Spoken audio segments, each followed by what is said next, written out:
Gora Bhakta. Please chant one more time all together. Shri Krishna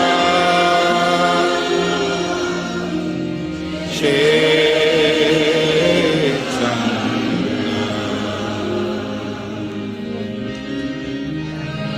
Prabhu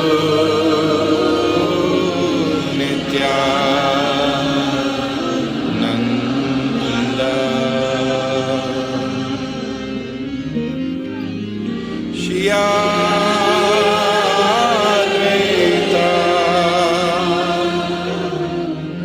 Gadadhara Shivasadi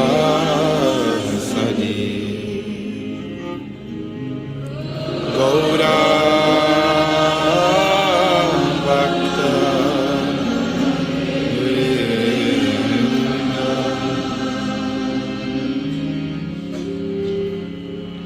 Hare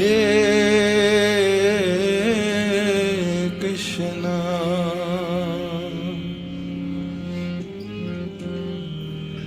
Hare Krishna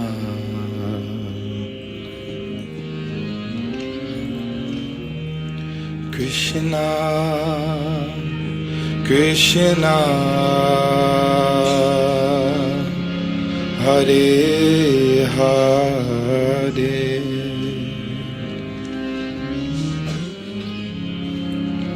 Hare Rama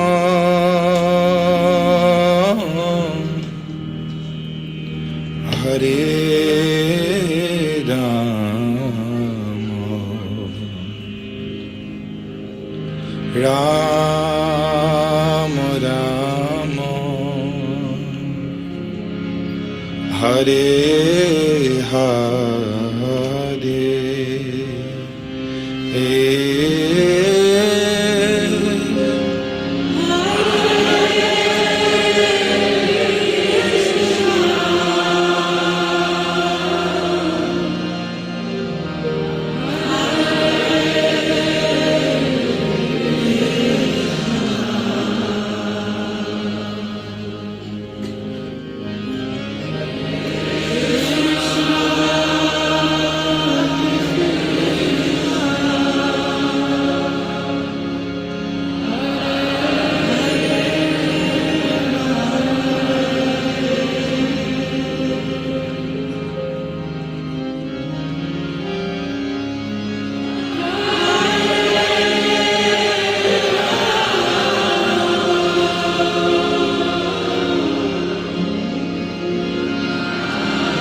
Hare Krishna,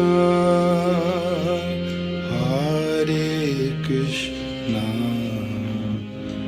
Krishna Krishna, Hare Hare, Hare Rama, Hare Rama, Rama Rama, Hare Hare,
chant very loudly. Hare Krishna, Hare Krishna,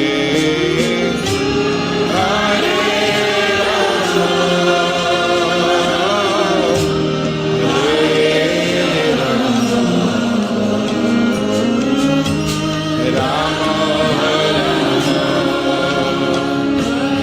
Hare Hare, Hare Krishna, Hare Krishna, Krishna Krishna, Hare Hare,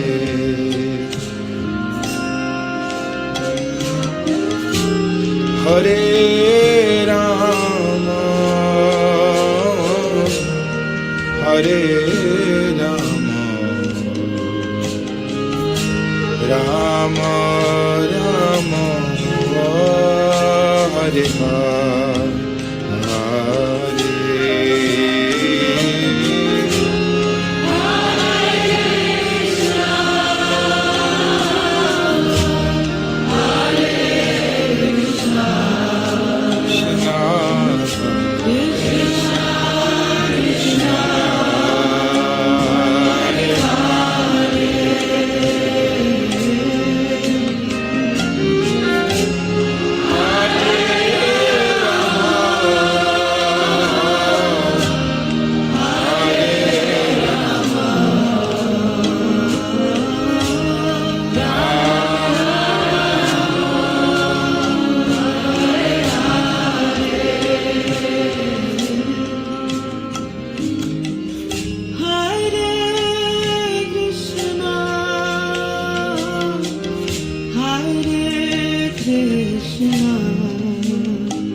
Hare Krishna devotees, please accept my humble obeisance to all Guru Srila Prabhupada. Welcome devotees to today's morning class.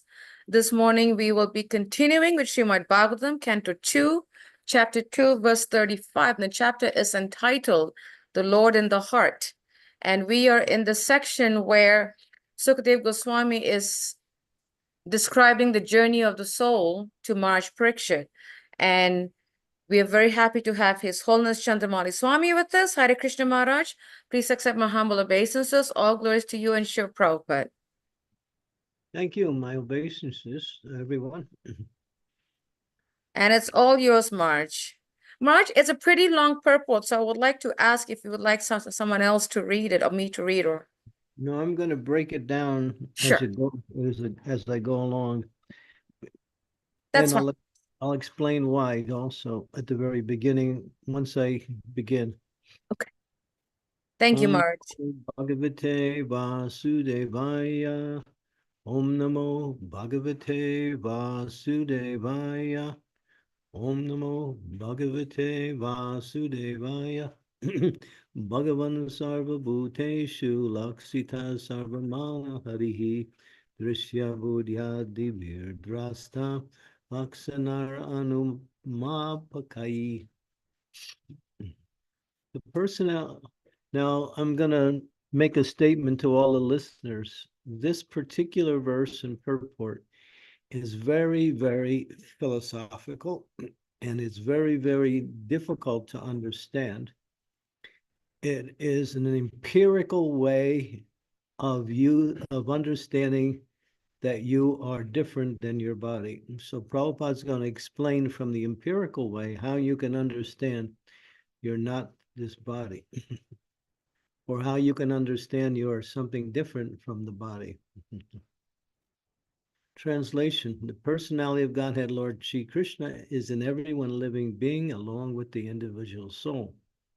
And this fact is perceived and hypothesized in our acts of seeing and taking help from the intelligence.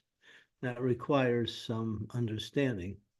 But here in the translation, by the acts of seeing, hypotheses is one of the ways by which one can understand knowledge.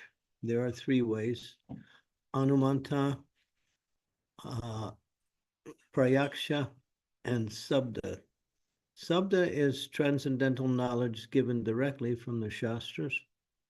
Anumanta is like hypotheses, or by perceiving something based on a relative relationship with something else. And Prayaksha is more like empirical study of observational facts, things that you see, and then you reason based on your observation. So here, listen very closely. I'll try to break it down so it's easier to understand. The general argument of the common man is that since the Lord is not visible to our eyes, how can one either surrender unto him or render transcendental loving service unto him? To a common man, here is a practical suggestion given by Srila Sukadeva Goswami as to how one can perceive the Supreme Lord by reason and perception. So we can perceive the Lord's presence by reasoning and by perceiving based on that reasoning. Actually, the Lord is not perceivable by our present material senses that we hear all the time. But one is convinced of the presence of the Lord by a practical service attitude. There is a revelation by the Lord's mercy, and such a pure devotee of the Lord can perceive the Lord's presence always and everywhere. He can perceive that intelligence, here it goes, is the form direction of the Paramatma plenary portion of the personality of Godhead. So here is a principle. What does Paramatma represent to us? He represents intelligence. The intelligence is the closest thing connected that we can use to connect ourselves with the soul. And here, Paramatma is that means by which we receive that knowledge or intelligence. The procedure is as follows. One can perceive one's self-identification and feel positively that he exists. We all know that one. He may not feel it very abruptly, but by using a little intelligence, he can feel that he is not the body, okay? Now he's going to explain. He can feel that the hand, the leg, the head, the hair, and the limbs are all bodily parts and parcels, but as such, the hand, the leg, the head, etc., cannot be identified with the self. We are not the hand, we are not, these are part of the body, and each one has a distinct definition and function. But that doesn't mean that you become the hand or the leg or the head or any of the parts of the body. So here is a distinction between who you are, which is not defined yet, and the different parts of the material body. Therefore, just by using intelligence, we can distinguish and separate his self from other things that he sees, okay? So we see things, and we are the seer, we're the perceiver of what is being seen, but those things that are being seen are separate from us. So the natural conclusion is that the living being, either man or beast, is the seer, and he sees besides himself all other things. So there's a difference between the seer and the seen. Now, by a little use of intelligence, we can also readily agree that the living being who sees the things beyond himself by ordinary vision has no power to see or to move independently. So where do we get our power to see? Where do we get our power to move? This is being presented here. All of our ordinary actions and perceptions depend on various forms of energy supplied to us by nature in various combinations, okay? So energy is moving everything, and that's supplied by nature in various combinations. Our senses of perception and of action, that is to say, our 5 perceptive senses, hearing, touch, sight, taste, and smell, as well as our 5 senses of action, namely hands, legs, speech, evacuation organs, and reproductive organs, and also our 3 subtle senses, namely mind, intelligence, and ego, 13 senses altogether, are all supplied by us by various arrangements of gross and subtle forms of nature, natural energy. So we're not the source of the things we have, such as the perception of hearing, sound, touch. It comes from another source, but we can perceive it by this use of intelligence. And then it goes on to explain, and is equally evident that our objects of perception are nothing but the products of the inexhaustible permutations and combinations of the forms taken by nature's energy. So yeah, so there's so many things to perceive within the external environment, and they're inexhaustible, and there's combinations that makes up different forms, permutations, and it's unlimited. As the word inexhaustible kind of indicates that we can never come to the end. As this conclusively proves that the ordinary living being has no independent power of perception or of motion. And as we see, undoubtedly feel our existence being conditioned by nature's energy, we conclude that he who sees is spirit. So everything that's being described here is being provided with us. So who are we? And then the conclusion is that we are something different than all of this. And then that conclusion is that we conclude that he who sees is spirit, and that the senses as well as the objects of perception are material. Okay. You got that so far? The spiritual quality of the seer is manifested in our dissatisfaction with the limited state of material conditional existence. Yeah, so although we are perceiving and interacting with so many things, it's limited, and still there are innumerable ones. So there's this types of dissatisfaction that the spirit cannot interact with these things, although it is perceiving these. That is the difference between spirit and matter.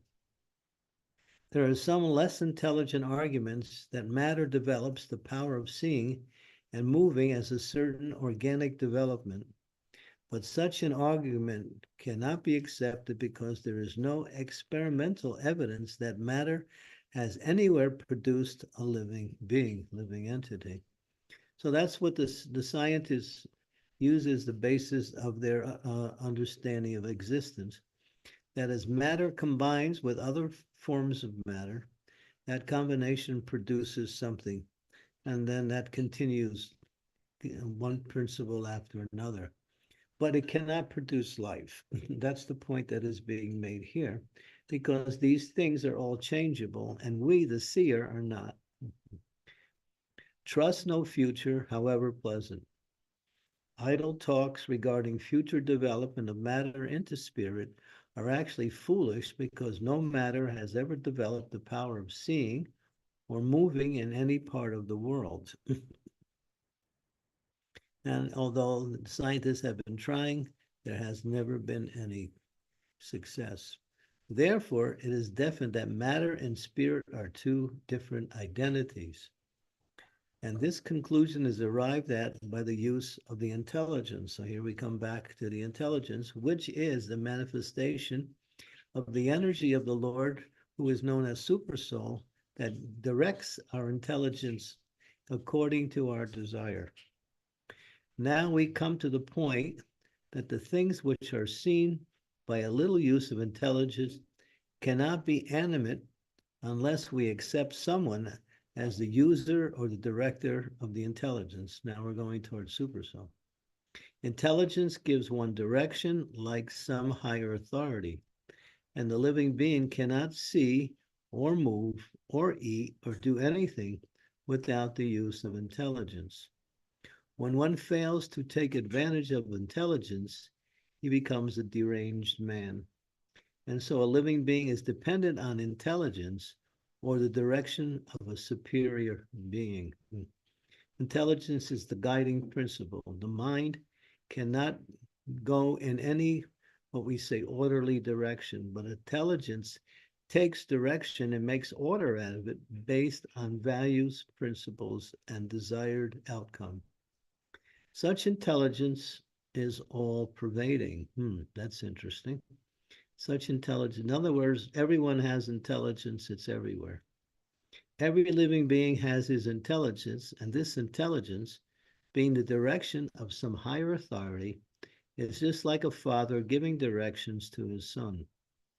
The higher authority, who is present and residing within every individual living being, is the super self. So we come back now that by the use of intelligence, we can also perceive the source of intelligence, which is something different than all of the animate matter that we interact with.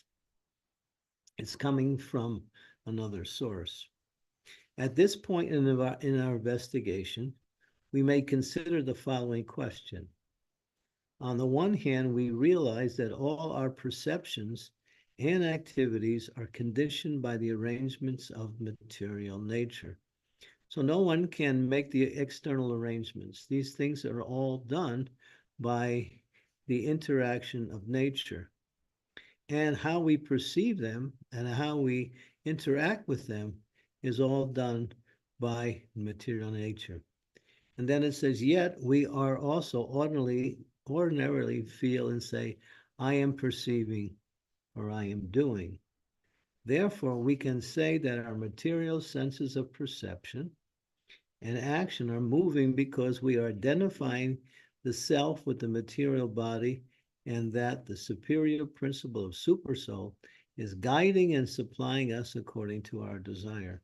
So Prabhupada is bringing us more and more to the point that there are two souls, one is getting direction and one is giving direction. And all by the use of intelligence, everything is perceivable. By taking advantage of the guidance of super self, or God in the heart, in the form of intelligence, we can either continue to study and to put into practice our conclusion that I am not this body. Sometimes, just to give a little explanation, sometimes when we give lectures, this is what I usually do in prisons. The men will be sitting in front of me, and I'll like try to give them some understanding of you're not this body. So I say, point to your head. Everyone does. Point to your right leg. They do. Point to your chest. They do. Then I go through at least a half a dozen or more different things to point to. Then I say, point to yourself. And then there's somewhat of a hesitation or somewhat bewilderment, or someone will just point to the whole body and say, that's me. But the whole body is simply made of different parts, that's all. And all of these combinations of parts do not make an individual. It's simply a combination of different parts, that's all it is. And the conclusion is, well, I am something different than this body. Or we can choose to remain in a false material identification, fancying ourselves to be the possessors and doers. Our freedom consists in orienting our desire either towards the ignorant material conception or the true spiritual conception. So we still have that choice, how we're going to use this knowledge that is given to us by the supersoul, either to try to enjoy the material energy, thinking that this is what will make us happy, or to start to realize we are something distinct and then question, how do I experience life as a spiritual being? It goes on, we can easily attain to the true spiritual conception by recognizing the super self, Paramatma, to be our friend and guide, and by dovetailing our intelligence with the superior intelligence of Paramatma. So we're getting the intelligence from Paramatma, and then we connect it back to him, and that is called devotion. The super self and the individual self are both spirit. So God is spirit, we are spirit.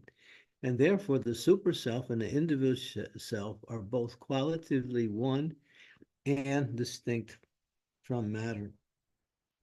So what does it mean to be qualitatively one and distinct from matter? Distinct, we know. But what does it mean to be qualitatively one? And this will be explained. But the super self and the individual self cannot be on an equal level because the super self gives direction or supplies intelligence, and the individual self follows the direction, and thus actions are performed properly. That is, if we accept. The individual is completely dependent on the direction of the super self, because in every step, the individual self follows the direction of the super self in the matter of seeing, hearing, thinking, feeling, and willing. So we're not perceiving all of this. We're thinking, I'm hearing, I'm thinking, I'm feeling, I'm willing. Yes, but there is a perception behind that. Where is the source of these different activities come from? And how do we perceive these things in relationship to the activities we perform? Therefore, we have to conclude there is a superior intelligence giving direction. So we're going to wind it up here. So as far as common sense is concerned, we come to the conclusion that there are three identities, namely matter, spirit, that's you, and super spirit, the Supreme Lord. Now, if we go to the Bhagavad Gita or to the Vedic intelligence, we can further understand that all three identities, namely matter, individual spirit, and super spirit, are all dependent on the Supreme Personality of Godhead. So now we take help from Sabda from the Bhagavad Gita. The super self is a partial representation of the plenary portion of the Supreme Personality of Godhead. So Krishna manifests himself in this material world, in the hearts of all living beings, as his plenary portion, as the guiding intelligent factor for the living entity to both carry out their activities in this material world and also to awaken their intelligence to come back to him in devotion. Okay, so now Prabhupada goes to the Bhagavad Gita. Now we're getting into Sabda. The Bhagavad Gita affirms that the Supreme Personality of Godhead dominates over all the material world by its partial representation only. So God is not directly involved with the material world, but he connects himself through his plenary portion, the super soul, who dominates all over the material world. The whole material world is guided by super soul, which is a manifestation of the Vishnu form of God. We were talking about that yesterday, how Vishnu lies within the heart, and he is 9 inches tall. He has 4 arms, and he's a person. And he is the expansion of the Supreme Personality of Godhead, Shri Krishna.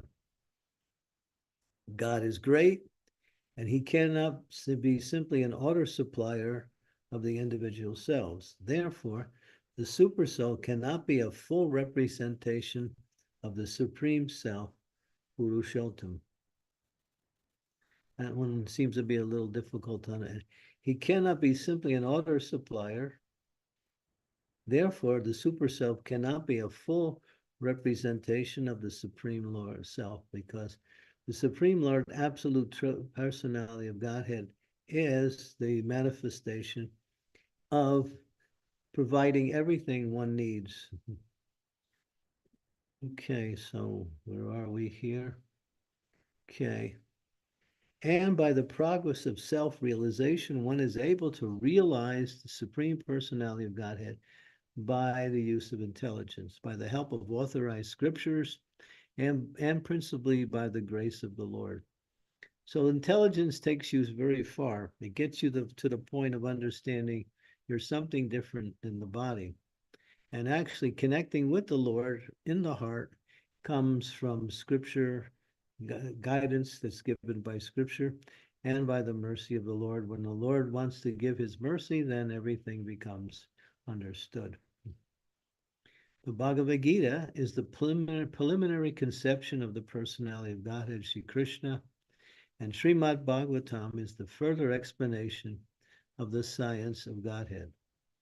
So if we stick to our determination and pray for the mercy of the director of intelligence sitting within the same bodily tree, within our heart, like a bird sitting with another bird, explained in the Upanishads, then certainly the purport of the revealed information in the Vedas becomes clear to our vision. And there's no difficulty in realizing the Supreme Personality of Godhead, Vasudeva, by the use of intelligence, by the use of Sabda, or the explanation given by the Lord directly, as explained in the Upanishads. And then certainly the purport of the revealed information of the Vedas becomes clear to our vision, and there's no difficulty in realizing the Supreme Personality of Godhead, Vasudeva. The intelligent man, therefore, after many births of such use of intelligence, surrenders himself at the lotus feet of Vasudeva, as confirmed by the Bhagavad Gita, 7:19, which says, Bahunam Gyanamamante Gyanamamam Papadyante Vasudeva Sarvamiti Samahatma Sadurlavaha. After many, many births and deaths, one who is actually in knowledge surrenders unto the Supreme Personality of Godhead. Such a person is considered to be a great soul. So this particular purport is for the Gyanis, who want to know God, who can actually perceive God through the principle of using the intelligence, through the discriminating factor, which allows one to see distinct what is matter what is spirit, and where is all of this knowledge coming from? What is the source of this matter? What is the source of this spirit? Okay, so this is the somewhat of an explanation. This purport should be read and studied over and over again. And I think as you continue to read and think about what you're reading, it'll become clearer and clearer how that intelligence is the guiding factor that brings one ultimately to the principle of self-realization. And by accepting the intelligence given by God through the heart, which comes to super soul, but directly through the scriptures such as Bhagavad Gita and Srimad Bhagavatam, one can realize God and realize their relationship with him. Okay. Maharaj, this is extremely powerful class. I'm going to stop sharing and would request devotees to please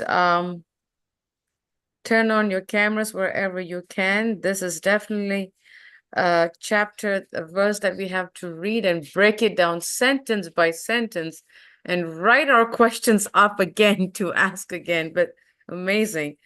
Yes, Silpesh Prabhu, please go ahead. It's pretty powerful. Go ahead, Prabhu. Hare Krishna Maharaj, please accept my humble obeisances. All glories to Srila Prabhupada. So Maharaj, how do we connect to the super soul and learn to listen to its intelligence? Because we're conditioned souls and we're always listening to the crap from our minds. Mm-hmm. Well, there's two answers to that. There's one is the direct connection, and then there's one that's less direct, but still direct. So let's go to the direct connection first. Bhagavad Gita, 6th chapter,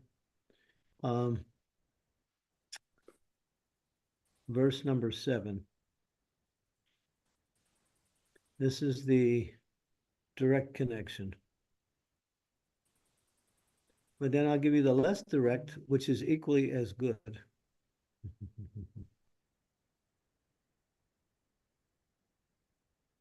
Chitamam pravishantasya paramama samahitams sitnosna sukadukeshu tatamaya pabamanayaho. For one who has conquered the mind, the super soul is already reached, for he has attained tranquility.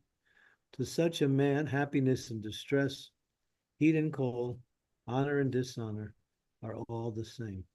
And one has to conquer the mind. In other words, one has to fix the mind firmly in devotion, or fix the mind in such a way that it's directed by higher intelligence. And then the super soul is reached. It's very difficult to distinguish what is the words of the super soul, as the mind is always giving us information coming from different sources. But sometimes we say that the super soul is that very soft, sweet voice in the heart, which is hardly perceivable unless the mind is completely controlled and focused on devotion. So conquer your mind, make it very peaceful. That means it's not disturbed by happiness and distress, by the dualities of the material energy. Such a person sees all of these the same. So when you come to that mindset, and then you can hear super soul. But then I'll give you the other answer, which is more or less, we like it better. The spiritual master is the external manifestation of the super soul. Whatever the super soul is giving you, that same knowledge is coming externally in the form of the spiritual master, who's called the external manifestation of the super soul. So the spiritual master is as good as the super soul because he's giving that same knowledge directly through his words, through his life's example, like that. So that's why if we take shelter of the spiritual master, ask questions based on those things needed for us to make progress in devotional service, it becomes easy. And as you do that, then gradually you can start to conquer the mind also and come to the stage where those who are advanced in devotional service, they're taking help directly from the Supersoul at every minute. Krishna is guiding that person completely through the heart by giving him knowledge, by giving him intelligence, by reminding him or her what they want to do. Krishna Prabhupada makes that point.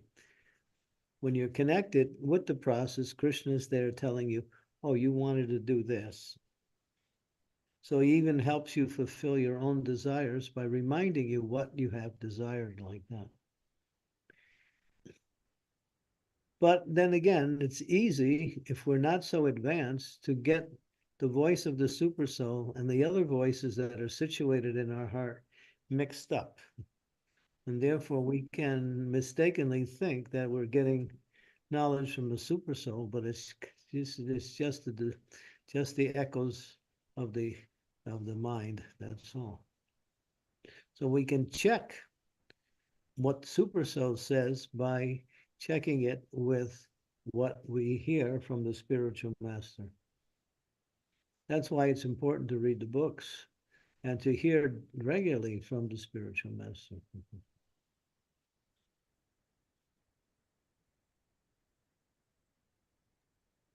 Hope that helps, Upesh Prabhu. Yes, thank you, Maharaj. I think that's why often when I'm listening to your classes, just in your words, our questions often answered without asking us. I think that's the reciprocation of a super soul then. Exactly. Exactly. Very nice question, Upesh Prabhu. Thank you for asking. Very nice question. Rasa Vinasani Mataji, please go ahead. Thank you, Mataji. Hare Krishna Maharaj, Hare Krishna everyone. Please accept my humble obeisances until lotus feet Maharaj. All glories to Srila Prabhupada. Thank you. Maharaj, can you explain the word like Anumanta and Prayaksha? What is the difference between? To get a more, one is empirical observation, and the other one is hypothesis. Hypothesis, you can reference something by what you know in relationship to what you experience. Oh, you know this, you know that, okay, that this will taste in a certain way because I've tasted it before and I've had the experience. So you can say, even though I haven't tasted it this time, you can say this is what it tastes like because I've had that experience. It's hypothesis, using kind of bringing about some general information based on experience to designate what is actually real. This is limited, but it helps on a day-to-day life. Prayaksha, which is empirical knowledge, is you start to see a set of facts and figures, and then based on your experiences, you put them all together and you make a conclusion based on that. But Prayaksha and Anumanta is limited, and one can also fall into the wrong conceptions based on both of these. They're useful but limited. Sabda is the words of the Lord, the words of the spiritual master coming from Shastra. That is what we really take knowledge from, is Sabda. But we can use these other two in ordinary dealings also. You know, empirical knowledge means, okay, let me give you an example.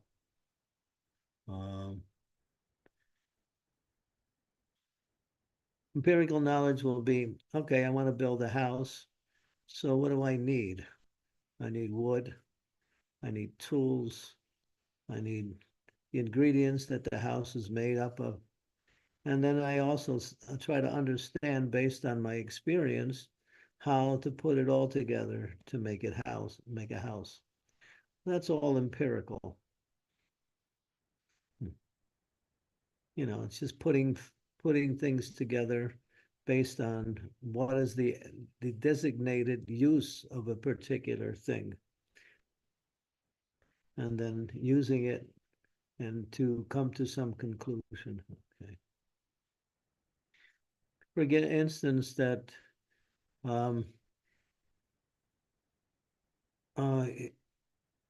you might go around and say that man is mortal, but have you tested everybody to see if that's true?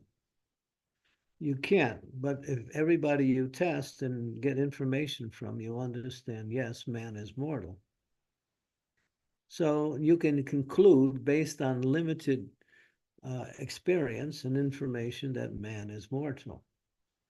But then again, you might find there's somebody who is immortal, but you haven't met that. So that possibility exists. But then if you take the knowledge from Sabda, then you understand, yes, all man is mortal, because it says that based on higher authority.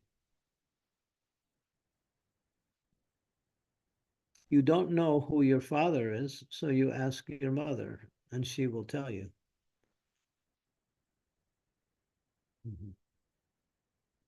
There's different ways to accumulate or understand knowledge, or how things work. But the best way and more complete way is Sabda. These others can be used in limited spheres for day-to-day usage in our life.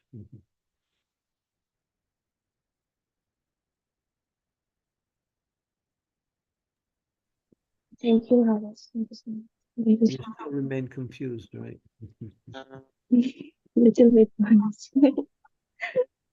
Marsh, like you said, this needs like a breaking down of each sentence and really going back and reading it and making sure that we understand each and every line. There's somewhere in our scriptures, I don't know where, there's definitions that are given for Anumanta, and also Prayaksha. If anybody knows, maybe Sri Devi is there. She's not there today, huh? Where? Oh, yes, she is. Do you know where this? Devi, isn't it in NOD? That's what I thought. Nectar of Devotion. Yeah. Do you know Over exactly where you can read it from? It's in the very first, in the very beginning. I think it's in either in the introduction, the first chapter. Let me find it, Guru Maharaj. Okay. You want to ask your question at the same time?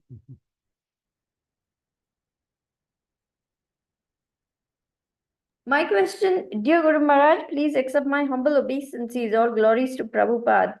Yes, as Anusuya says, this is a very powerful purport and really needs deep analysis and study.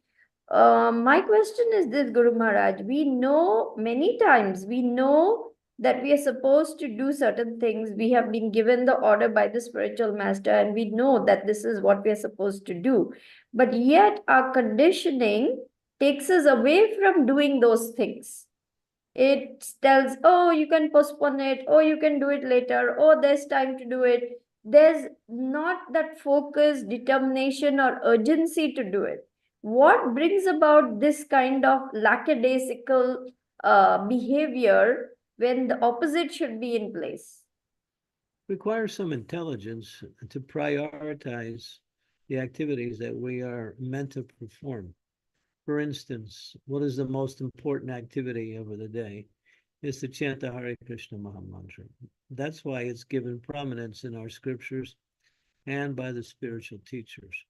And it's also said that that should be done the first thing in the morning, after we get out and prepare ourselves and get ready, and we should be engaged in chanting the Hare Krishna Mahamantra, or worshiping our deity and then chanting alongside of that. So we give priority where priority is meant to be given to the most important part of our spiritual practice. But the tendency of the mind is to line up everything as in the equal status and then choose what we prefer to do. But they're not equal statuses.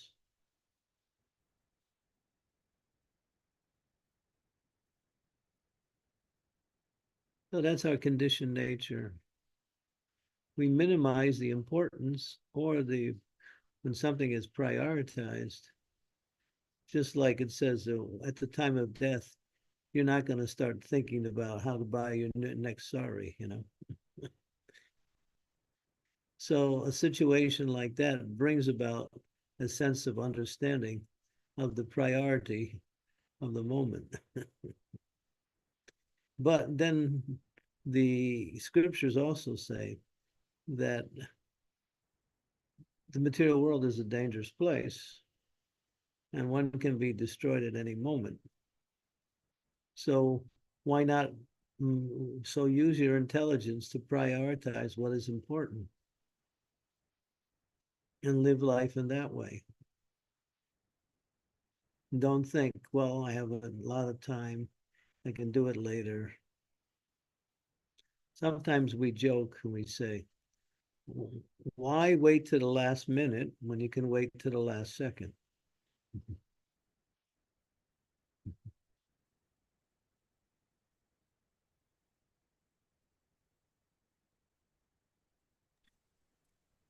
I had to break it down in my mind to get it.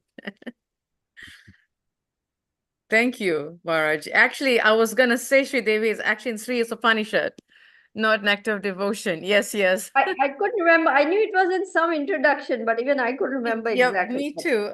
I knew it wasn't the NOI. I said it's got to be either the NOD, but Section 3 is Upanishad. Yes. So, Yes. Maharaj, what it actually says in the 3 is Upanishad, in the introduction, it says there are 3 kinds of evidences: Pratyaksha, Anuman, and Shabda. Pratyaksha means direct evidence. Direct evidence is not very good because our senses are not perfect. We are seeing the sun daily and it appears to us just like a small disk, but is actually far, far larger than many planets. Of what value is this seeing? Therefore, we have to read books and then we understand about the sun. So direct experience is not perfect. Then there is Anuman, inductive knowledge. It may be like this, hypothesis. For instance, Darwin's theory says it may be like this, it may be like that. But that is not science. That is a suggestion. And it is also not perfect. But if you receive the knowledge from the authoritative sources, that is perfect. If you receive a program guide from the radio station authorities, you accept it. You don't deny it. You don't have to make an experiment because it is received from the authoritative sources. Vedic knowledge is called Shabda Praman. Another name is Shruti. Shruti means that this knowledge has to be received simply by oral reception. The Vedic instruct that in order to understand transcendental knowledge, we have to hear from the authority. Okay. So in that verse and purport, we went through all 3 of those, and then we concluded with Sabda as the summation by which everything is understood. And Prabhupada in the last paragraph talks about in referencing everything based on the Bhagavad Gita. Although he gives the other indications, hypotheses, and prayaksha as a means to get some information in the right direction. But it's, as it says, it's never complete or perfect. Thank you, Marge. Any questions from devotees? Like Maharaj said, it's definitely, purport that we have to go back and read again and really digest it. break it down and write our questions and ask again and again and again. It's pretty deep. Marge, in piggybacking on Silpesh Prabhu's question, Marge, you said there's the direct and the not so direct way. And one of it, as you said, is conquering the mind by fixing it on devotional service to the Lord, making the mind peaceful. And the more serious one is taking short of the spiritual master. If one were to take the first approach, Marsh, conquering the mind, versus going straight to the spiritual master, wouldn't the conquering of the mind take forever, Marsh? Because the mind is such a rascal. We don't know how long it's going to take to be peaceful. Like, wouldn't that be the really long process? Yeah, but there's different ways to conquer the mind, such as the yoga system. Yeah, like Hatha yoga is to coordinate the mind and body in such a way that one can focus their attention on the exercises that they're doing, which gives a certain benefit. You know, you see people who have very strong minds and they can fix it on something in a very determined way. And there's others who need to work to that or work up to that, and there's others who will take forever and never be able to do it. The more you engage in sense gratification, the more the mind becomes difficult to control. As you stop engaging in material sense gratification, the mind becomes easier and easier to control. So there is a principle of doing and principle of avoiding. And Krishna mentions that to Arjuna in the sixth chapter of Bhagavad Gita. He says, by constant practice and by detachment, which he means giving up sense gratification, one can control the mind. So that's answered in the same series of verses.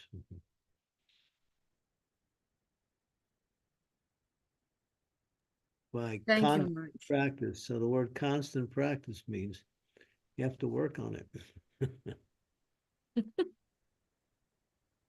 Yes, Marge. Yes. Prabhupada talks about, people who have just like, he gave the example of Stalin, the big, powerful, demoniac ruler of Russia. And he had such mind power, really mind power, that he had to have an operation, one thing somewhere on his, some people say on his stomach, others say on his hand. But the doctors wanted to give him an anesthesia, and he said, no, I want to watch the operation. So he had that power of mind not to be disturbed by the operation and be able to watch his own body being operated on. That's an example of the power of the mind. And there are people who have such powerful memories that they can remember everything they ever heard. Bhaktisiddhanta Saraswati was like that. There was recently some girl in India who you could give her any figures and she could compute it in her mind. Just give her the figures and she'll give you the conclusion of the figures. Just by hearing, she could compute it into them. And so people have powerful minds. Other people's minds are so loose either because of previous karma in past lives or in present life. And the more you can control the mind and direct the mind towards Krishna, the easier devotional service becomes. Because the mind is the center of all activities. And the intelligence is the guiding feature which keeps the mind in the direction you want it to go. So both have to be there. Yeah, her name was Sakuntala, yeah. I remember that.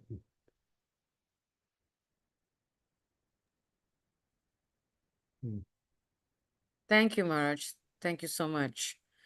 Any There's questions? I'm sorry, people- Marge. There's people who have such powerful minds, they can read your mind also.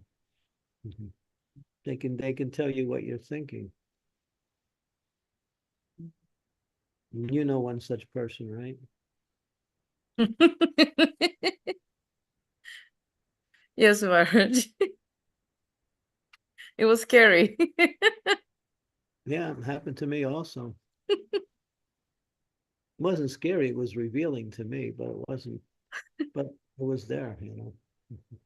Marge, for me, it was scary, I think, because it was the first year of my devotional practice, and without without him knowing why I didn't come to the temple for the morning program, because I was up till 2 in the morning with my work doing inventory. Before anyone could tell him, if even Prikshit could tell him why, he says, yes, because she was up late working. And when he told me, I was, oh my God. It was scary. It was scary, Marge. The first year, at least. I felt like there was another being watching my every step and thought. Yeah, but he's benevolent. That's the good part about it. Yes. Because he's benevolent, it's good. Keeps you on the right track. Oh, yes, Maharaj. He absolutely did. No matter which part of the country he was, he just knew. No matter which part of the country he was, he would write and he knew something is happening. If he was in Africa, he knew what's happening in US. It was like, wow. Yeah. There's people who are very telepathic. And even though they can sense that someone close to them has had some experience, usually it's some unfortunate experience. All of a sudden they know it. And then immediately when they investigate, they find out it is actually true. Mind is very powerful, extremely powerful.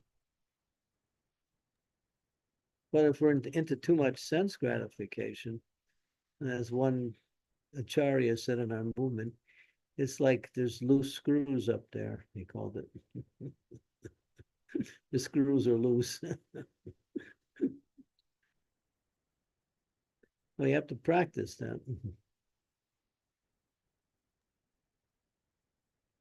Marge, I was just thinking about a situation that happened years ago when my first daughter, Manoharini, when she was very little, she used to always, I think like 9 months and on, whenever she would say Bhaktivedanta Swami, she would always, she was on pins and needles, always like, afraid. And that used to bother me. I said, why is this girl always afraid of my spiritual master? And I think when she was about 2 years old and he was on that swing, you know, March, he had that wooden swing outside of the house. I remember that. Yeah, he was sitting there and I went up to him and because I think I was bringing his lunch or something like that. And I asked him, and I openly asked him, I said, why is she always afraid when he sees you? And he said, she's not afraid of me. She just she knows that she was with me in her last life. And now she's with me and I'm here to hunt her down. And I'm a bounty hunter is what he said. And it was, it was amazing that he just knew even the kids. He knew that his kids were with him in his last, in their last life. He said that about his uncle. He said that about my first daughter. And he also said about Landini also. Yes. Yes. Yes. He said it to me with such surety that there was no doubt that what he was saying was correct. Yeah. Mm-hmm. He was very, and then that gave me comfort. Okay, she's not afraid. She's just remembering what she did in her last life, and he's here to hunt her down. Yes. Thank you, Marge. Mother Olga, please go ahead. She's a great host. She keeps things moving. Hare Krishna Maharaj, Hare Krishna dear devotees, please accept my obeisances. All glories to Srila Prabhupada. Guru Maharaj, so I'm convinced that we are a spiritual soul, but how can I explain even to myself that I'm not this brain. So I understand with all body parts, but why I'm not this brain? Mhm. Well, the brain is a machine, just like every other part of the body, but it's a more subtle type of machine. So it takes in data, processes it, and then also gives back data that has been processed. The mind thinks, feels, and wills. But then what is that energy that's giving the mind its ability to think, feel, and will? That's the presence of the soul within the body, which is the energy source of the body. Not only the person, but also the source of how the body is working. Another example would be an experience that I have read about in one of our devotional magazines, where it was indicated that there was one boy who took birth and he had no brain cavity, but he lived 3.5 weeks, even without a brain. So in other words, the soul kept the body going for a while, but because the brain is needed to function, he couldn't continue his life. The computer isn't a good example. It's the best example we can come up with. The computer is something you operate. You're operating it, but the computer has the knowledge in it. So you use your intelligence to get what you want from that computer. And what you see on the screen is just a small part of all of the information that's there within the computer. I guess you might call it the hard drive, right? It's called the hard drive. So yeah, so a computer has actually been formulated simply by the workings of a brain. But unless you have an operator, the computer doesn't work, or it can't do what is designed to do. So actually, it's the soul that is connecting with all of the energy in the body and making the body work accordingly. When the soul is gone, everything stops.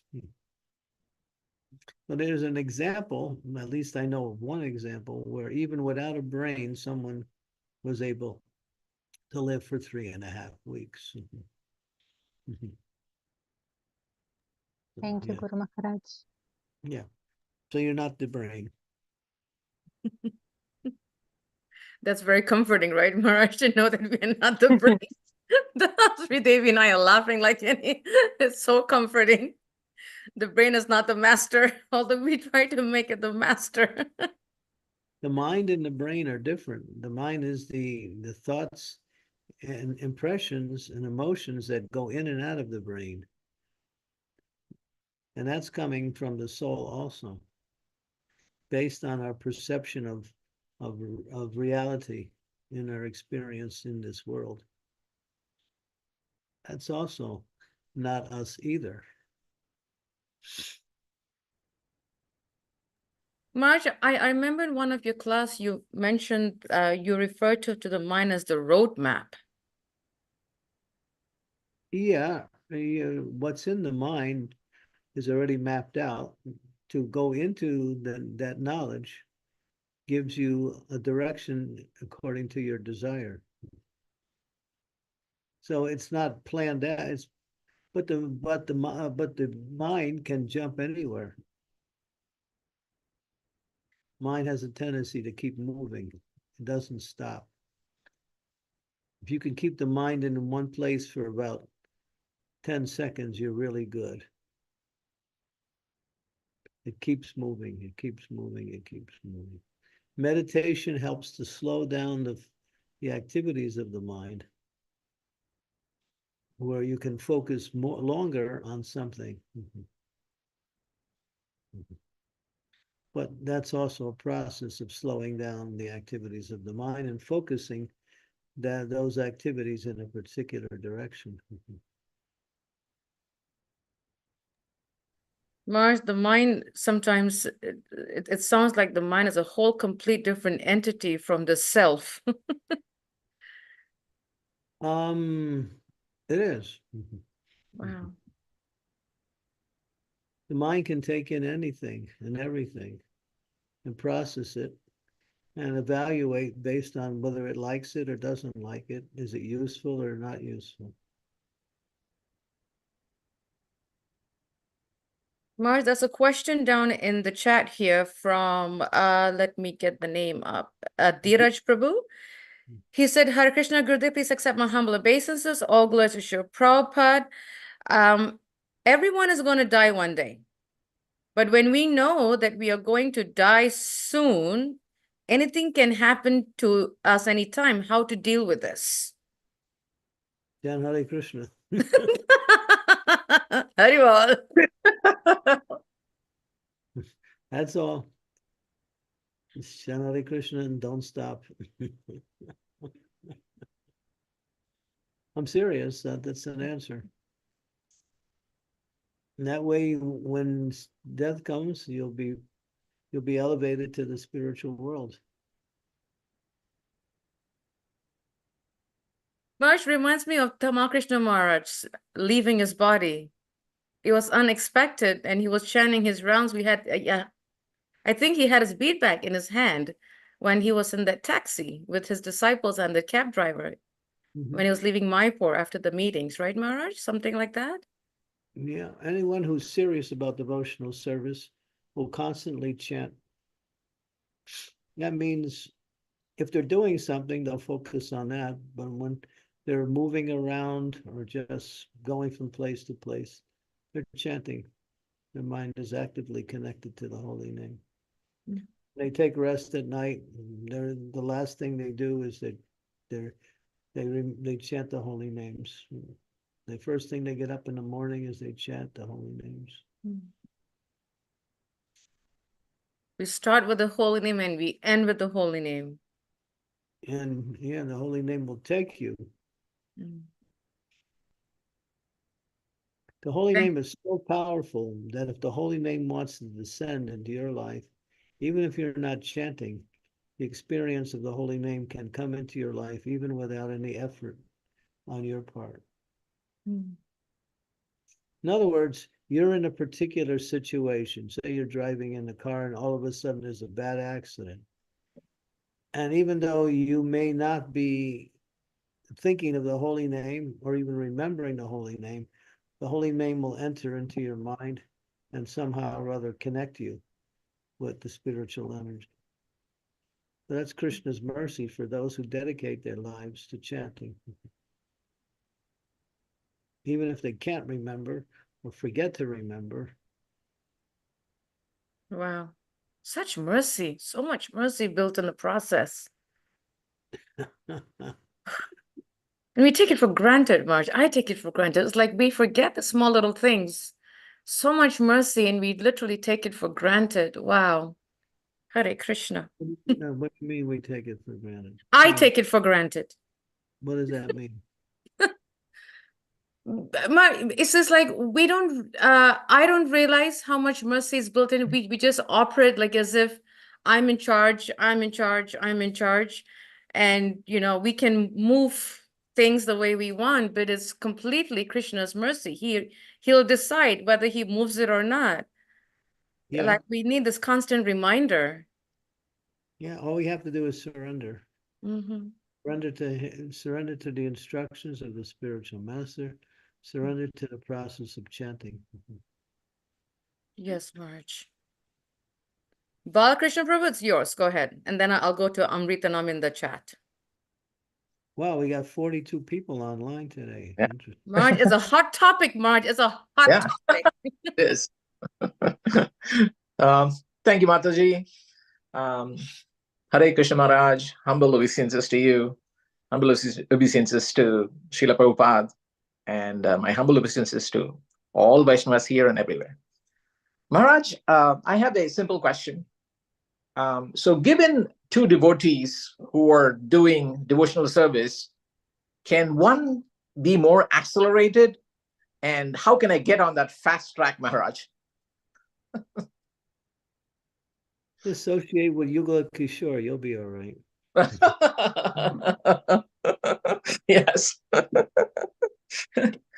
Wonderful. He's So not only on the fast track, he's the conductor of the fast track. wonderful, Maharaj. Wonderful. I'm serious. Yeah, Mhm. there's the example you need. Yes. He got his association. Yeah, we're very lucky to have him here, Maharaj. You are supremely lucky. He is such a great soul. Mhm. Such a great soul. Yeah. Always moving and energetic, never sitting down. Yes, yes. Always, his mind is always moving, Right. thinking how to serve and coming up with new ways. He's the example of a Vaishnava. That's a very nice question, Balkrishna Prabhu. Really. Thank you. Accelerated track. I like that question, actually. I mean, is there something more we can do while we are doing the right things? This was really my question. Thank you, Maharaj. You can ask Yugala, what Yeah. service can I do? Right. Yes. He'll give you something. I already do one service, Maharaj, at the temple. Yeah. But I could do a lot more. Yeah. Very nice question, Prabhu. Thank you. Thank Mark, you. there's a question in the chat from Amrita Nam. She's asking, when we shift from our material life to devotional service, example, cooking needs so much focus on Krishna to make the bhoga to be acceptable for Krishna. So how can we give that shift? I mean, how do we perform the service in which the material flashes do not disturb us? How do we keep them on bay? It's a little complicated, the question. Prabhupada would give a very simple answer. Whatever you're doing, do it for Krishna. And when you want to do it for Krishna, you think Krishna is the best of all personalities. So I want to do it in the best of all ways. We may not feel the same way when we're doing things in this world because of the person involved or the situation. But when we're engaged in, say, cooking for Krishna, we should think, I'm going to plan it out. I'm going to make it as nice as I can. I'm going to use maybe some hints that I can get from other cooks. In other words, you gather some intelligence based on the whole idea of cooking. Get the best possible pans. Everything should be first class. And then when you have all that, then you're ready to offer something to Krishna. And then the attention you put into it. Study Srila Prabhupada when he used to cook. Those who used to cook with Prabhupada, Prabhupada never spoke when he was cooking. Not one word. If he wanted something, he would indicate it by pointing to it. When he was done cooking an 8 or 9 course feast, the kitchen was as clean as it was when he started. He would cook and clean at the same time. And there was nothing to clean when he was done. Can't find that nowadays, Maharaj. You go into somebody's house and then you can't even see the sink. The pots are piled up high. It's not for you guys. You guys are not. I'm sitting at a house with 2 of my very dear disciples. First time I've been to their house. Oh, nice. So yeah, do everything in the best possible way. That shouldn't be relegated to an activity. That should be relegated to everything we do. Do everything in the best possible way. That means being attentive. Don't be spaced out.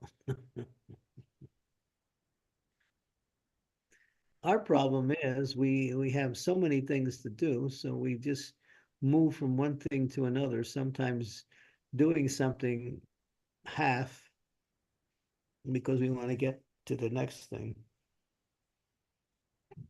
But that doesn't work in devotional service. They say when Prabhupada was, to me, Prabhupada was the best example. Mm. He would move. It was like watching a swan moving in, floating in the water. If you watch swans, they effortlessly float on the water. It's like you can't even see any effort by the swan for moving. It's just so graceful. Prabhupada was like that. Everything he did, his art, his hands, everything was done in a very, what we say, swan-like motion that was so wonderful to see. It was like watching a beautiful play.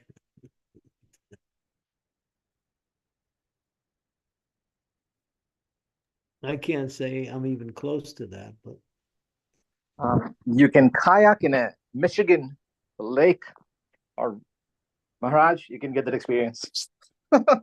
It's literally like you're gliding. yeah, I was the other day, I was watching two people kayaking. But Yes. they're putting a lot of energy into it. It's not easy. Oh no. So that's why I said Michigan Lake. If you do in the sea or in turbulent places, it's not like that. It should be a placid lake that is flowing downstream, and you barely touch your oars in the water. You're gliding. It's a wonderful experience. Yeah, I've seen that. Yeah, thank you. Yeah. Thank you. Yeah. Mhm. Marsh, when you were speaking about Shri Prabhupada, how Shri Prabhupada, when he cooks, he won't speak. If he wants something, he will point, like no talking, no whatever. And that sets the mood of the right mood to do service in terms of consciousness. And sometimes that, it's a challenge nowadays with some of the, in some situations, Marge. Would it be advisable, Marge, when we're doing service, to play a lecture, to play a kirtan, a bhajan, so that we don't, go chubu chubu chubu, like it really helps us to stop talking and really hear, because I think when that is not there, the mind just wanders. Yeah, I do that. Sometimes I sit down with devotees taking prasadam and I'll just turn on Prabhupada so we all can meditate on what we're eating and listen to Prabhupada. Mm. Okay. That helps because then then the cooking also turns into a gossip opportunity, gossip time, and whatever happens. The point is to be focused. That's the point. Yeah. Keep your focus. Thank you, March. Thank you. Any questions from devotees, please? Oh, go ahead, Ananya. Go ahead. Hare Krishna Maharaj, please accept my humble obeisances. All glories to Srila Prabhupada. I had a question regarding chanting. So this is what I understand. When we chant loudly and focus our mind completely on that, and we chant without incessantly, without stopping, does that mean that we are trying to invoke the indweller? In this case, I say the soul, to reveal upon us. Is that what happens when we chant with full focus and when our mind is focused on our chant? So I just wanted to know that. I don't think it's consciously done, but if you're doing it that way, that may be the experience you get. You can't invoke. Chanting is just bringing Krishna into your life. It's not that you can do anything to bring him in. He'll come in when he wants. So your efforts in chanting is your expression of your devotion, and everything else happens by way of Krishna. Whether you get a taste for chanting, whether the super soul is actually realized through the chant. All of this comes by way of Krishna. But make the effort, that's all. But we shouldn't have any perceived goal in chanting. We should think, I want to offer this offering to Krishna as an offering of devotion to him. That's chanting. Or I want to get purified from my material, desires.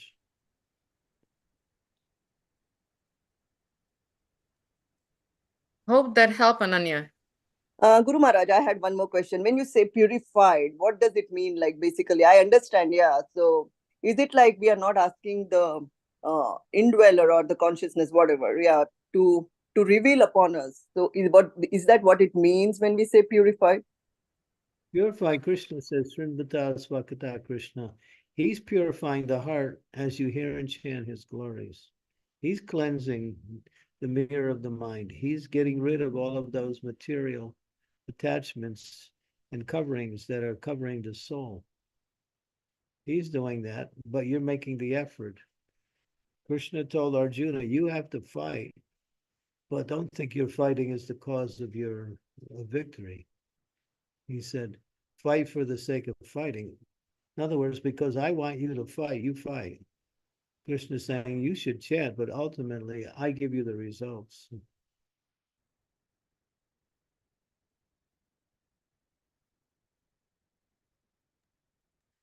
Thank you, Guru Maharaj. Hare Krishna. Very nice question, Ananya. Thank you for asking. Very nice question. Going down the list, just to make sure that I don't miss anybody. If there are any questions, please do raise your hand or jump right in and I'll put it in the chat in the next few seconds. And if there isn't, Maharaj, would you like to end with a round of chanting? I'll have to ask my host here whether they say yes or no.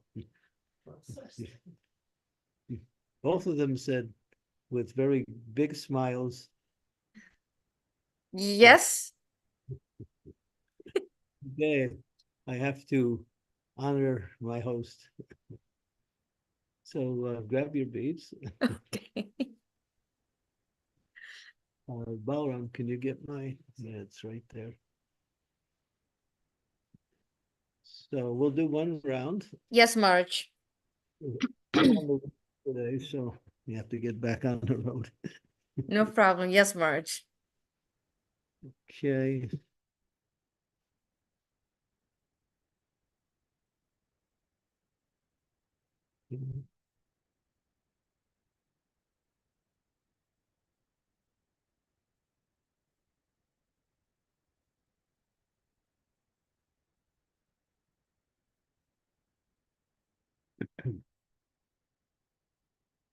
Jai Sri Krishna Chaitanya Prabhu Nityananda Sri Advaita Gadadhar Sivasari Gaur Bhaktivinoda Hare Krishna Krishna Krishna Hare Hare Hare Rama Rama Rama Hare Hare Hare Krishna Krishna Krishna Hare Hare Hare Rama Rama Rama Hare Hare Hare Krishna Krishna Krishna Hare Hare Hare Rama Rama Rama Hare Hare Hare Krishna Krishna Krishna Hare Hare Rama Rama Rama Hare Hare Hare Krishna Krishna Krishna Hare Hare Rama Rama Rama Hare Hare Hare Krishna Krishna Hare Hare Hare Rama Rama Rama Krishna Krishna Krishna Hare Hare Hare Rama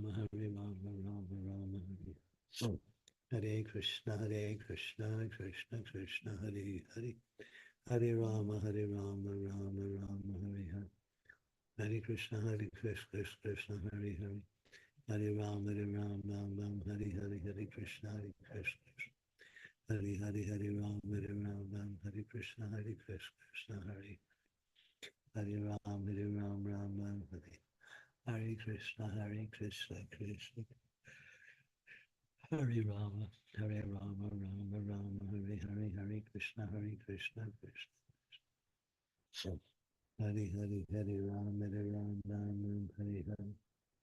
Hari Krishna, Hari Krishna, Krishna Krishna, Hari Hari. Hari Hari Hari Ram, Hare Ram, Ram Hari Krishna, Hari Krishna.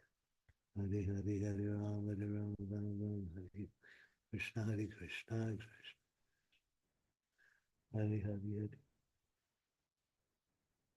Hari Krishna, Hari Krishna, Krishna Krishna, Hari Hari. Hari Ram, Ram Ram, Hari Krishna, Hari Krishna. Hari Ram, Ram, Hari Krishna, Hari Krishna. Hari Hari Ram, Ram, Hari Krishna, Hari Krishna. Hari Ram, Ram, Hari Krishna, Hari Krishna. Hari Ram, Ram, Hari Krishna, Hari Krishna. Hari Ram, Ram, Hari Krishna. Hari Ram, Ram, Hari Krishna. Hare Krishna, Hare Krishna, Krishna Krishna, Hare Hare. Hare Rama, Rama Rama, Hare Hare. Hare Krishna, Hare Krishna, Krishna Krishna. Hare Rama, Hare Krishna.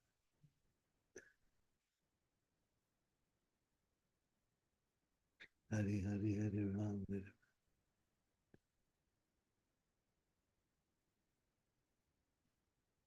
Hare Rama. Hare Krishna, Hare Krishna, Hare Rama, Hare.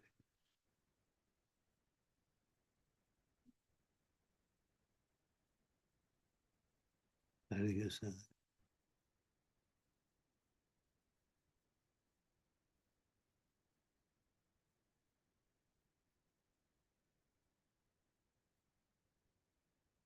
Hare Krishna, Hare.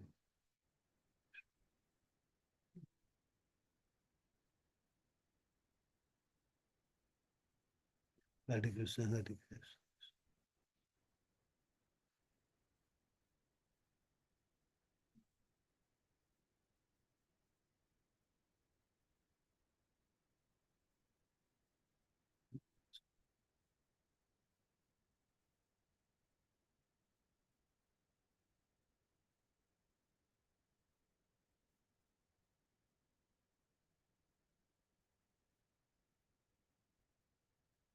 Krishna Krishna, Hare Hare, Hare Rama, Rama.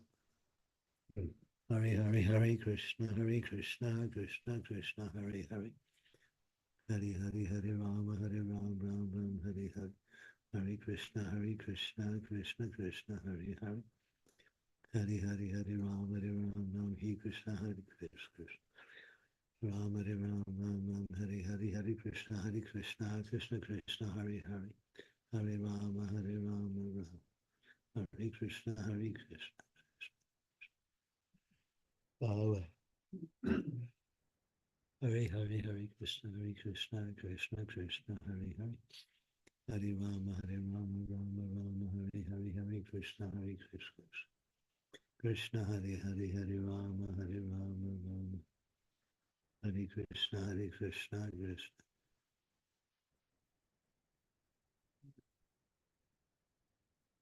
Hare Krishna,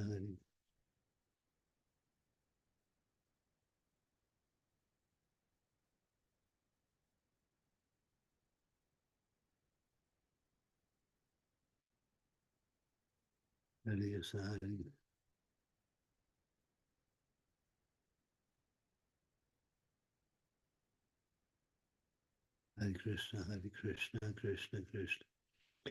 Hare Hare, Hare Rama, Ram, Hare Hare. Krishna, Krishna, Krishna Krishna, Hare Krishna.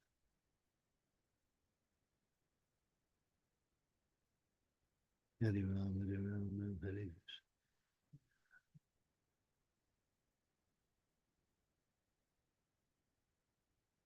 Hare Krishna, Hare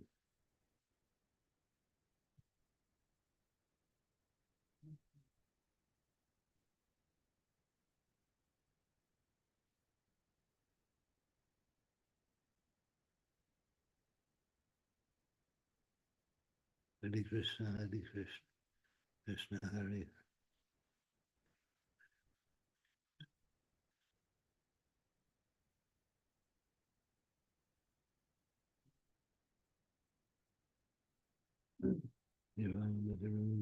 Krishna, Hare Krishna. Krishna Krishna, Hare Hare, Hare Rama, Hare Rama, Rama Rama, Hare Hare. Hare Krishna, Hare Krishna, Krishna Krishna, Hare Hare, Hare Rama, Hare Rama, Krishna, Hare Krishna. Hare Krishna, Hare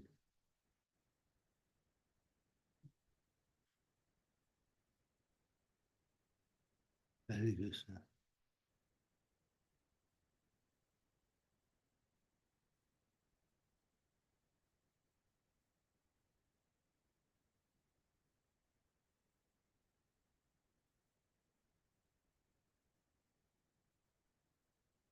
Hare Krishna, Hare Krishna. Hare Hare, Hare Krishna. Krishna Krishna, Hare Hare, Hare Rama, Hare Rama, Rama Rama. Hare Krishna, Hare Krishna. Krishna Krishna, Krishna Hare Hare, Hare Rama, Hare Hare, Hare Krishna, Hare Krishna, Krishna Krishna, Hare Hare, Hare Hare, Hare Rama, Hare Rama, Hare Krishna.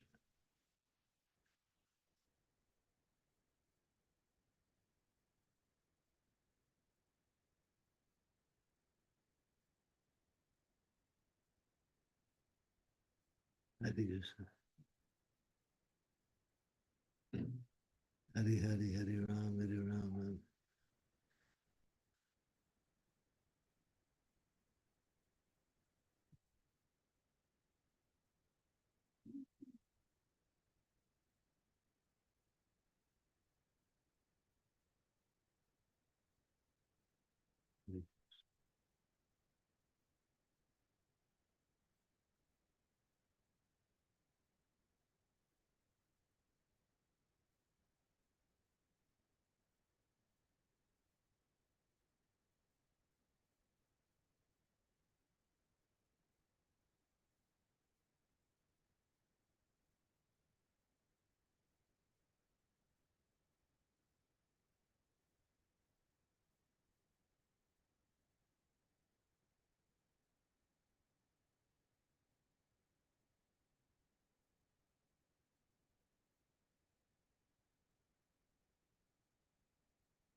Hare Krishna, Hare Krishna, Krishna Krishna,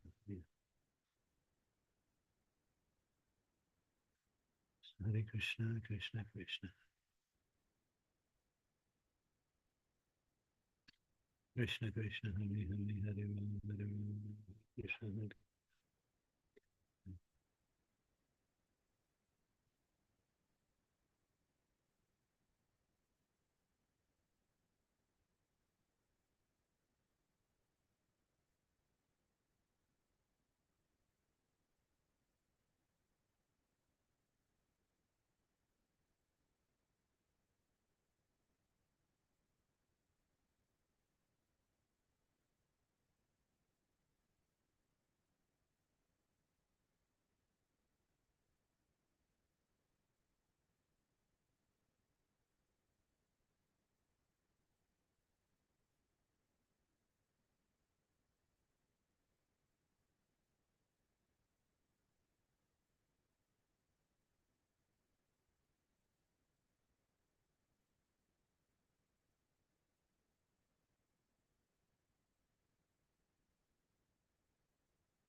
Hare Krishna, Hare Krishna, Krishna.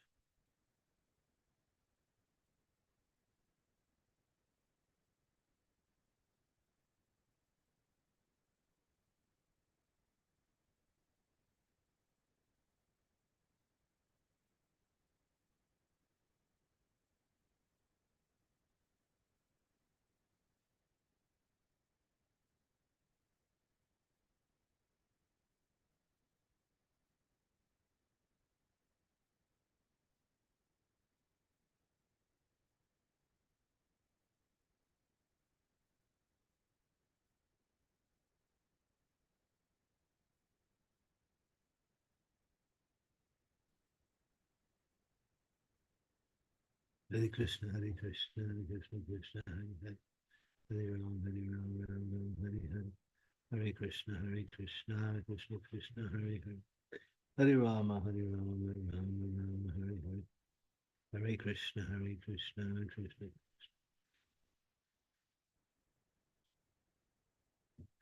Ram, Hare Rama, okay. Hare Krishna, Krishna, Krishna. Hare Hare. Yeah. When I'm talking, I'm all right. When I'm chanting, I'm in Nidra Yoga.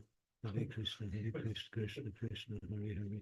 Hare Hare, Hare Ram, Hare Krishna, Krishna, Hare Hare.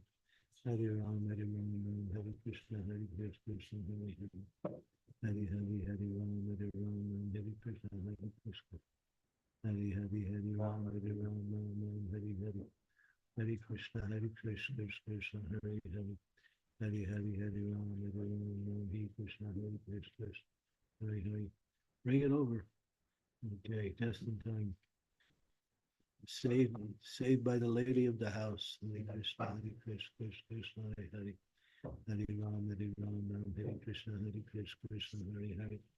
Hare Ram, Hare Krishna, Krishna, Hare Hare. Hare Hare, Hare Ram, Hare Krishna, Krishna, Hare Hare. Hare Ram, Hare Krishna, Krishna.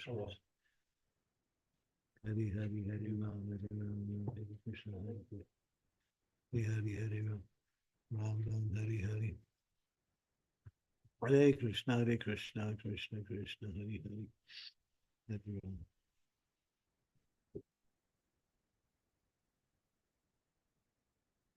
Hare Ram, Hare Krishna, Krishna, Hare Hare. Hare Rama, Rama Rama, Hare Hare. Hare Krishna, Krishna. Krishna Krishna, Hare Hare, Hare Ram, Krishna, Hare Krishna, Krishna, Hare Hare. Hare Ram, Ram, Hare Hare. Jai Shri Krishna, Chaitanya, Prabhu Nityananda, Sri Advaita Gadadhar, Sri Vasadi Gaura Bhaktivinda. That was the record for the longest round. Thank you so much, Maharaj. And we thank all the devotees for joining us and asking amazing, interactive, really nice questions and a powerful verse. Vanchakaptibhyascha, Kripasindhabhevacha, Patitanam Pavanebhyo, Vaishnavebhyo Namo Namaha. Srila Prabhupada ki jai. His Holiness Candramauli Swami ki jai. Jai. And have a wonderful day, whatever's left of it, whichever part of the country, world you're in. Thank you, Guru Maharaj. Hare Krishna. Hare Krishna. Thank you. Thank you, Maharaj. Hare Krishna. Thank you, Maharaj. Hare Krishna. Thank you, Guru Maharaj. Hare Krishna. Blessing you, Mataji. Hare Krishna. Pranams, Haribol. Yes. So we'll be here tomorrow, I think, Srimati. Yes, Guru Maharaj. I don't know if they got internet where I'm going. We do? Where we're going. Yeah, we got. Okay. So destination has internet, so we'll be there. Thank you, Marge. Thank you, Guru Maharaj. I would suggest devotees read that purport over. The more you read it, Prabhupada gave us a formula. He said, when you don't understand something, just read it and reread it. And as you continue to do that, it becomes clearer and clearer. That actually is a principle that works. When something is hard to understand, just keep reading it over and over again. And it comes, like, more and more is revealed as you keep reading it. Definitely, Michael. That was a very long, deep purport that definitely needs to be studied. Lemon? Okay. Limonada. Huh? Limonada. Okay. All right. They're already gone. Okay. Have a nice day. And for Sri Devi, sleep well. She's finished. Thank you, Guru Maharaj. It's getting better. Okay. All right. Hare Hari Krishna. Bol Maharaj. Hare Krishna. Hare Krishna, Guru Maharaj. Hare Krishna. Hare Krishna Maharaj. Hari. Hare Krishna Maharaj. Thank you, Ansuya. Thank you, dear devotees. Hare Krishna. Hari Bol. Hare Krishna Mataji. Hare Krishna Krishna. Mataji. Hari Bol.